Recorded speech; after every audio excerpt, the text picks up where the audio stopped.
आप सुन रहे हैं रेडियो टशन, जो छू ले आपका मन। भारत को जीतने के लिए चाहिए केवल 4 रन। अगली गेंद उठाकर ऊंचा लंबा स्ट्रोक, ये दर्शक दीर्घाओं में जाकर गिरेगा।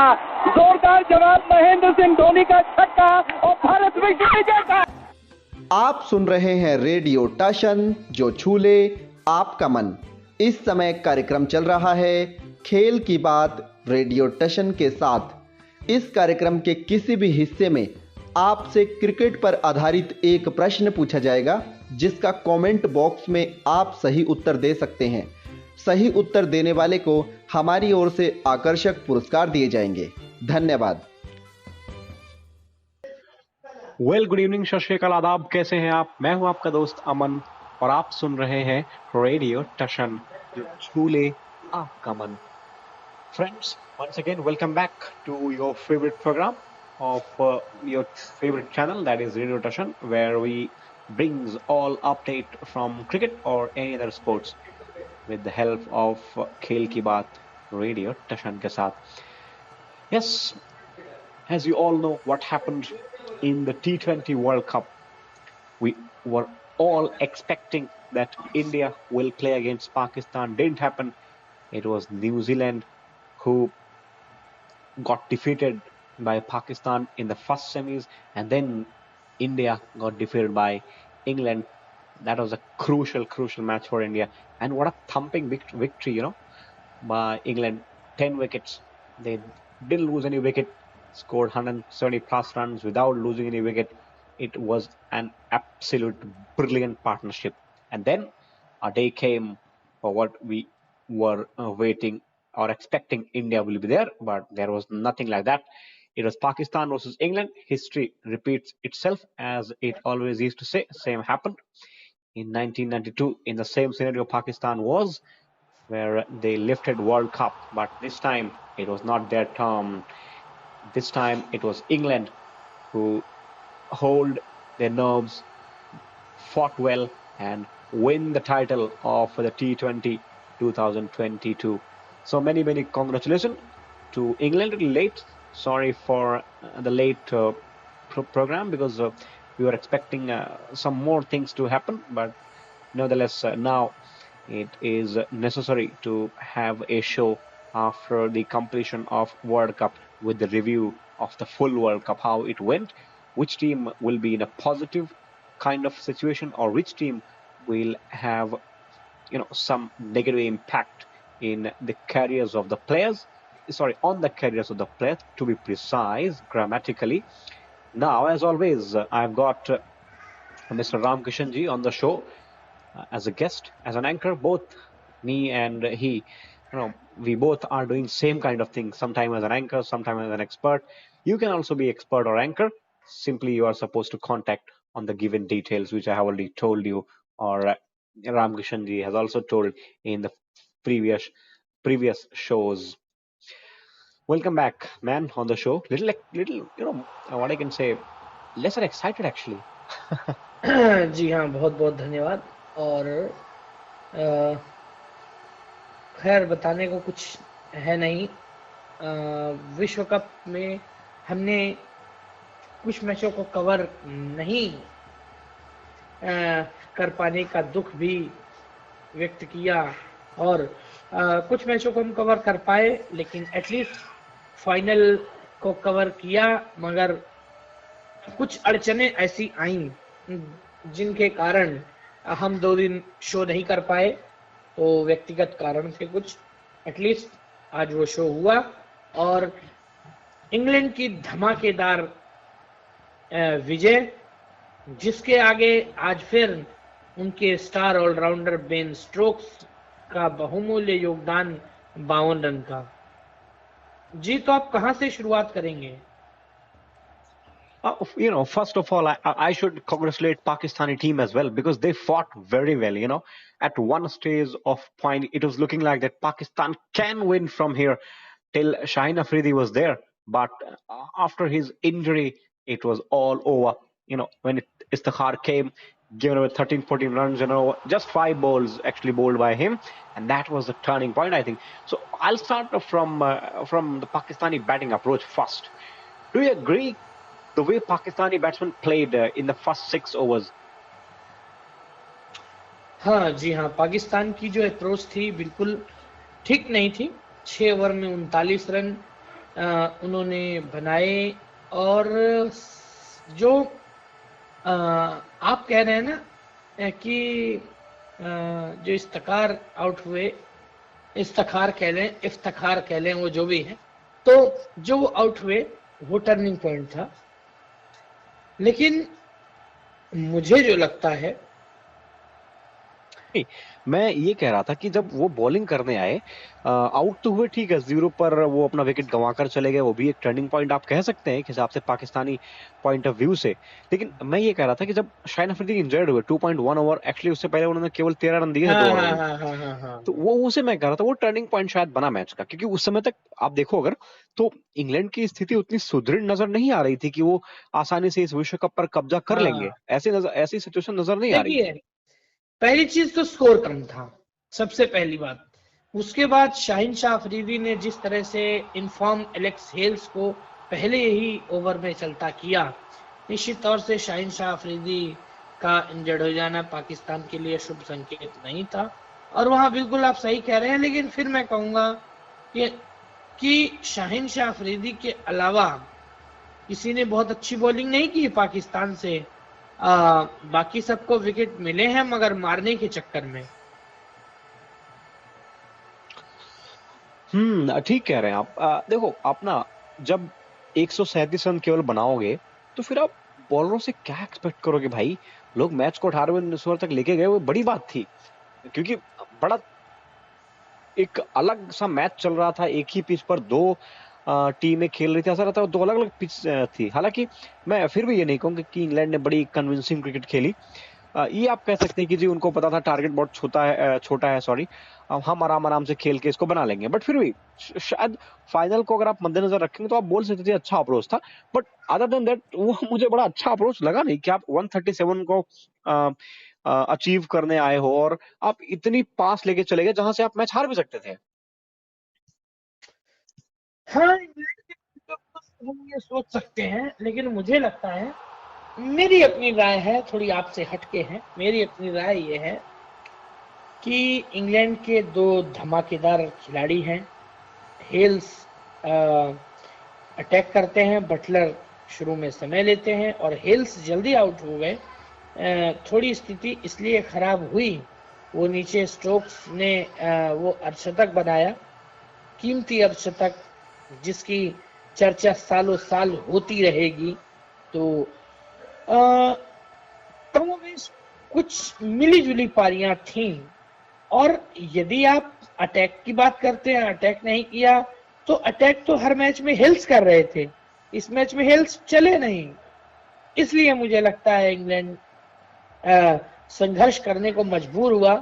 अंत तक मैच को ले जाने के लिए इंग्लैंड को जो है कहीं ना कहीं मजबूरी में अंत तक ले जाना पड़ा। और ये बात आप ना भूलें कि 49 रन बनते ना बनते पाकिस्तान ने इनके 3 विकेट गिरा दिए थे। मतलब 137 के टारगेट का अगर आप पीछा कर रहे हो, तो आप एक उम्मीद लेकर आते कि पार्टनरशिप अच्छी होगी, थोड़ा सा आराम से खेलेंगे। अगर आपको आराम से खेलना था तो हेल्स को बहुत अटैक करने की जरूरत थी नहीं, मुझे लगा। खैर, पाकिस्तान की अगर बात करूं ना, तो अच्छी क्रिकेट, मैं इसलिए कहूंगा अच्छी क्रिकेट, खास करके बॉलिंग शुरुआती समय में और ड्रिंक्स के बाद। अगर आपने कवर किया हो, ड्रिंक्स के बाद देखा हो मैच, 10 ओवर के बाद देखिए ना क्या स्थिति थी। 5 ओवर में रन नहीं बनने दिए, बिल्कुल 25-26 रन बने थे। वहां पर अगर ना एक आध विकेट मिल जाती तो शायद कुछ और टर्न, ट्विस्ट, एनीथिंग वो आता, बट ऐसा कुछ हुआ नहीं। लेकिन फिर भी पाकिस्तान तारीफ के काबिल है। अच्छा नहीं खेले उस दिन, वो अलग मसला है, लेकिन फिर भी अपनी बॉलिंग से कम ये जरूर शो किया कि वो अच्छी बॉलिंग लाइनअप वाली टीम है, या विश्व में सबसे जबरदस्त बॉलिंग अगर उनको कह दिया जाए ऑस्ट्रेलिया, सॉरी, इंग्लैंड, न्यूजीलैंड जैसी टीमों के साथ में रख के, तो गलत नहीं होगा। देखिए, निसंदेह पाकिस्तान के पास बहुत अच्छे तेज बॉलर हैं, मैं भी ये बात कहता आया हूं। लेकिन मुझे लगता है पाकिस्तान ने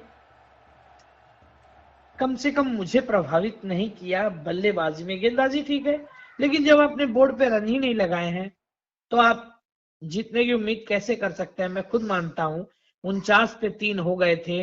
यदि वहां एक विकेट और मिल जाता, वो भी यदि स्ट्रोक्स का विकेट मिल जाता, मुझे लगता है ड्राइविंग सीट पे पाकिस्तान नजर आता।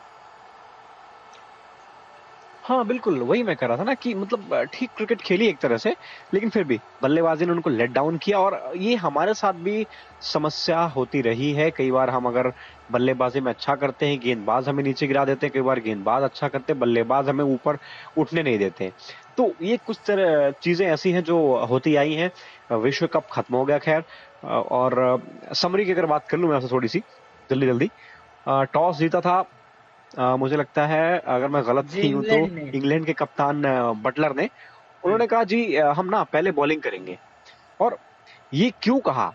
अब तक का जो इतिहास था ना, अब 11 हो गए, 10 थे पहले, तो 11 नॉकआउट मैचेस में जिस भी टीम ने चेज किया है उसने जीत हासिल की है। इससे पहले ये आंकड़ा 10 था। ये श्रोताओं की इंफॉर्मेशन के लिए केवल बता रहा हूं मैं। क्रिकेट एक ऐसा गेम है ना जहां पे अगर आप स्टैटिक्स ना बताएं तो कुछ है नहीं उसमें। वो हर बॉल के बाद कुछ ना कुछ आप आंकड़े बता सकते हैं। विनीत जी को आपने सुना होगा, वो बड़ी जबरदस्त बातें बता रहे थे कमेंट्री में, मजा आया। मतलब एक मैच के हिसाब से अगर आप कहें तो अच्छा मैच था। फाइनल वर्दी फाइनल कह सकते हैं साहब, थोड़ा सा बीच में पाकिस्तान लड़खड़ाई जरूर, लेकिन मिला जुला के ठीक ठाक मैच था। क्योंकि इंडिया नहीं था इसलिए क्राउड में भी थोड़ी सी कमी नजर आई, और व्यूअरशिप में भी मैं देख रहा था बराबर 80-81 लाख ही लोग मैच देख रहे थे बस हॉटस्टार पे। तो मुझे लगा कुछ कमी रह गई व्यूअरशिप में, और शायद आईसीसी को नुकसान भी हुआ। क्योंकि भारत पाकिस्तान का मैच अगर हो जाता ना, तो ये जो आप व्यूअरशिप की बात कर रहे हैं हम लोग आपस में, शायद ये आंकड़ा कहीं ज्यादा होता। लेकिन खैर ऐसा कुछ हुआ नहीं। अब जो होना था वो हो गया है। पोस्टमार्टम करने का समय है भारत को कि गलत क्या हुआ, सही क्या हुआ, और करना चाहिए। मैं समझता हूँ कि एक अच्छी टीम है आपके पीछे, 140 करोड़ देशवासियों की उम्मीदें रहती हैं, भावनाएं जुड़ी होती हैं, तो उनके साथ कुछ आप ऐसा वैसा ना करें। मैं मानता हूं कि क्रिकेट एक ऐसा गेम है जहां कभी भी कुछ भी हो सकता है। कोई भी टीम हारने के लिए खेलती नहीं है, जीतने सब जाते हैं और जीतना सब चाहते भी हैं। लेकिन फिर भी हमें कम से कम इम्प्लीमेंटेशन करना आना चाहिए, हमें प्लानिंग करनी आनी चाहिए, जो हमने नहीं की इस विश्व कप में। मैं बार बार भारत पर ही आ रहा हूं, क्योंकि पाकिस्तान और इंग्लैंड का जो होना था वो हो गया। उन्होंने तो विश्व कप जीत लिया एक ने, और एक ने रनर अप का खिताब हासिल कर लिया भाई। उनको तो जो मिलना था वो मिल गया। भारत को क्या मिला? आप 3 करोड़ रुपए लेके आप ये समझे कि आपने बड़ा अच्छा किया, तो मैं मानता हूं ऐसा कुछ नहीं। क्योंकि भारत ने ना ओवरऑल पूरे टूर्नामेंट में कोई बहुत अच्छी क्रिकेट नहीं खेली है।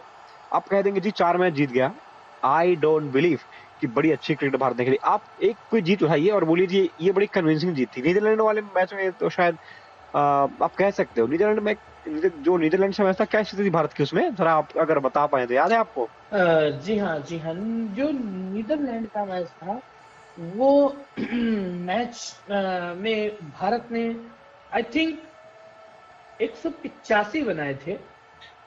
करेक्ट और करेक्ट। जी हाँ, 185 बनाए थे। और नीदरलैंड वो मैच हारा था लगभग आई थिंक 50 रन से। 135 किए थे नीदरलैंड ने। हाँ तो वही वही मैं कह रहा था कि आप बस एक इसे हो सकता कन्विंसिंग कह दें, आप बाकी किसी जीत को आप कन्विंसिंग कहेंगे, चाहे वो पाकिस्तान से ले लीजिए, चाहे बांग्लादेश से ले लीजिए। वो बचा भारत, हाँ नीदरलैंड से कि आयरलैंड से खेला था भारत, नीदरलैंड से खेला था।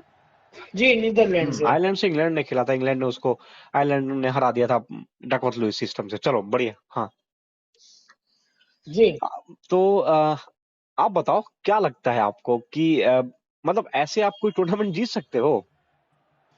देखिए, बिल्कुल नहीं जीत सकते, मैं खुद मानता हूं। और दूसरी बात, जो हमने चर्चा की थी उस बात को अनिल कुंबले साहब ने भी बल दिया है कि अब हर फॉर्मेट के लिए एक अलग टीम होनी चाहिए, और उसकी तैयारियां भी बड़े जोर शोर से होने लगी हैं।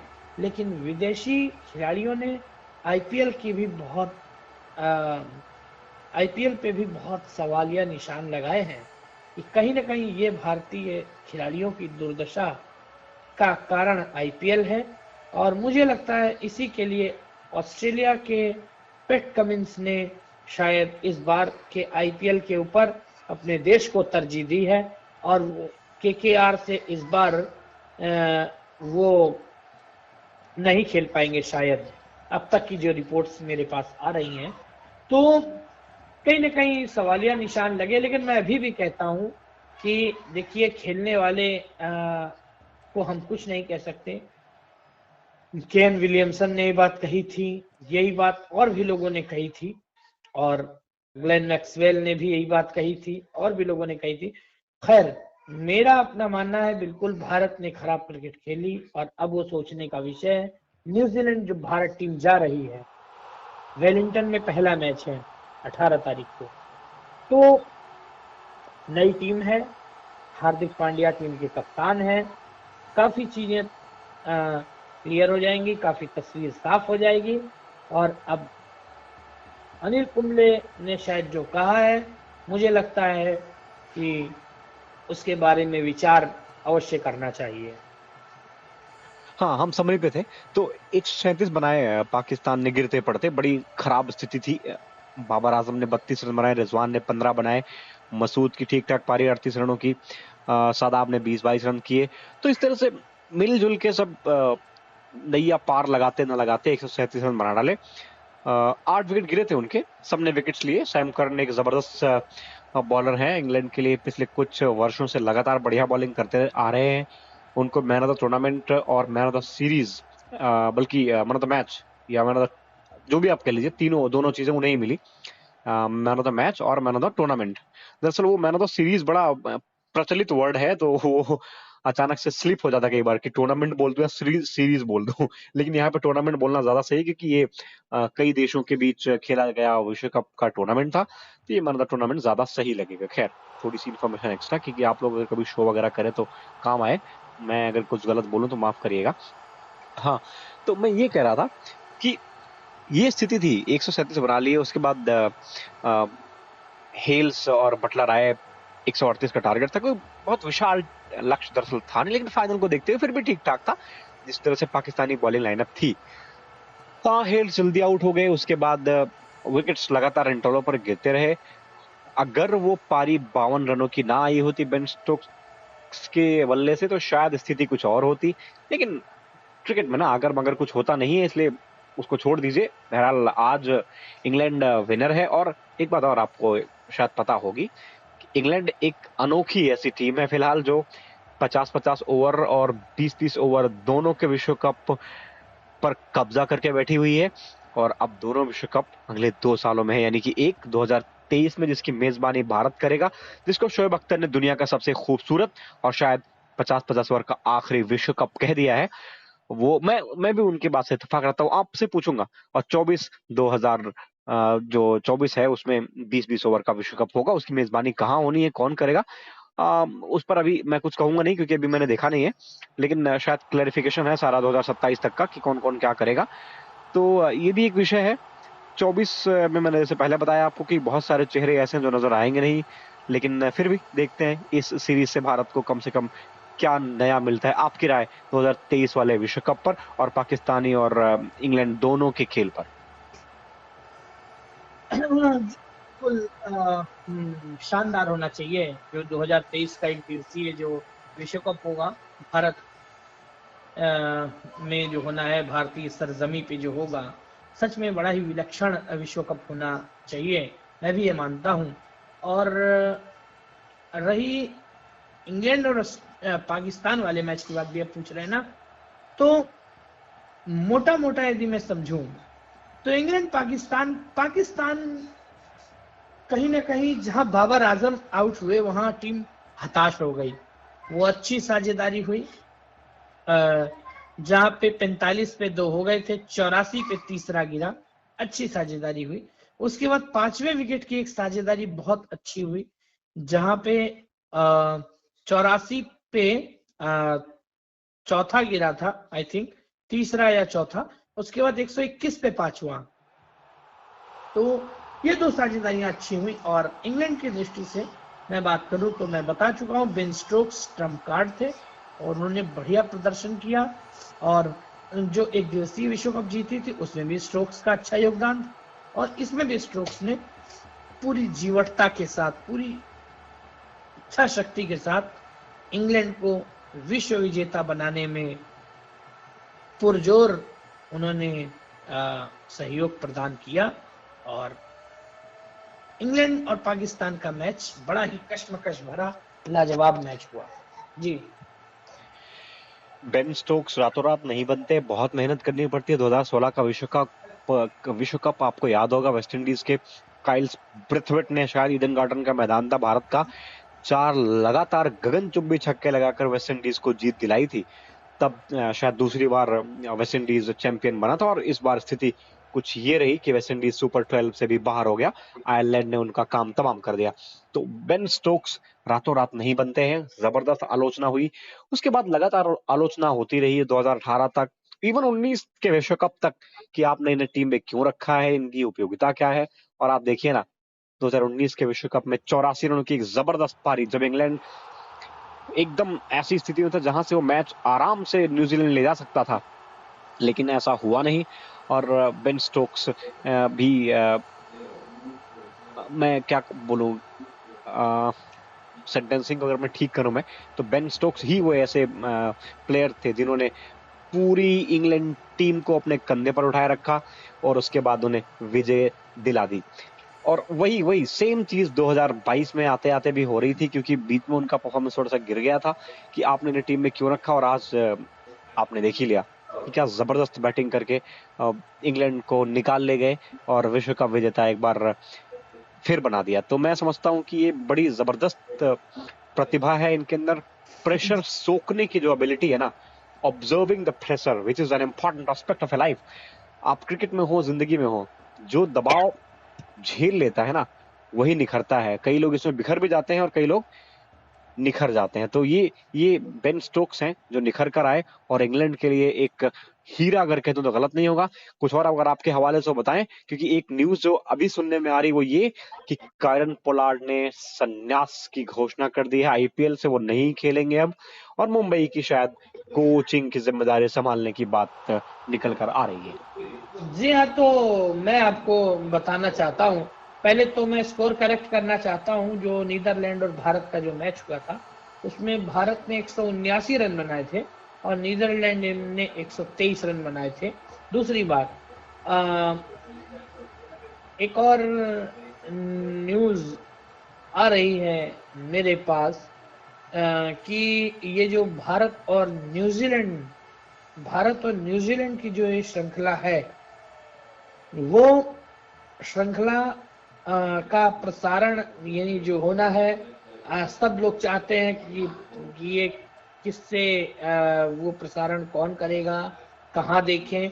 तो अभी तक उसकी प्रसारण की जिम्मेदारी किसी ने नहीं ली है, और वो प्रसारण स्टार स्पोर्ट्स पे भी नहीं आएगा और सोनी पे भी नहीं आएगा। तो जहां भी आएगा हम आपको जरूर अवगत कराएंगे, और ये लेटेस्ट अपडेट है। मैंने सुना है कि आकाशवाणी शायद इन मैचों का प्रसारण करे, क्योंकि एक कॉलर ने पूछा था विश्व कप के दौरान, तो उन्होंने कहा था कि जी न्यूजीलैंड की सीरीज के साथ भी आप बने रहिएगा। ये इंडिकेशन था या फिर यूं ही कह दिया था, मुझे नहीं पता। अगर ऐसा होता है तो शायद ठीक बात रहेगी श्रोताओं के लिए, लेकिन अभी जैसा इन्होंने कहा रामकृष्ण जी ने कि अभी तक किसी ने जिम्मेदारी ली नहीं, और मैं समझता हूँ लेनी चाहिए भाई। भारत एक जबरदस्त टीम है, न्यूजीलैंड के साथ मुकाबले होंगे। T20 मैचेस है ना पहले 18 जी जी, पहले T20 है, फिर एक दिवसीय है। जी हाँ, इतना बड़ा सदमा लगा है, इस सदमे से उबर पाना बड़ा मुश्किल है। अच्छा, आप ब्रॉडकास्टिंग की बात कर रहे हैं, राइट? जी जी बड़ा लॉस हो गया भाई। जी हाँ जी हाँ। तो हमारे पास तो फिलहाल यही था। अच्छा हाँ, सवालों पर भी जरा एक बार गौर फरमा लेते हैं भाई। जी जी एक सवाल अभी हमें और पूछने हैं, अगर हमें याद है तो। जी हाँ, एक आपको पूछना है जी। तो पूछ डालिए फिर फटाफट कोई सवाल जो भी आपके दिमाग में आ रहा हो। ओके, इसी डिस्कशन में से पूछ लीजिए या जो भी आपको याद आ रहा हो। तो फाइनल जो मैच था, यानी इंग्लैंड और पाकिस्तान के बीच जो मैच खेला गया उसमें सैम करन ने कितने विकेट लिए थे?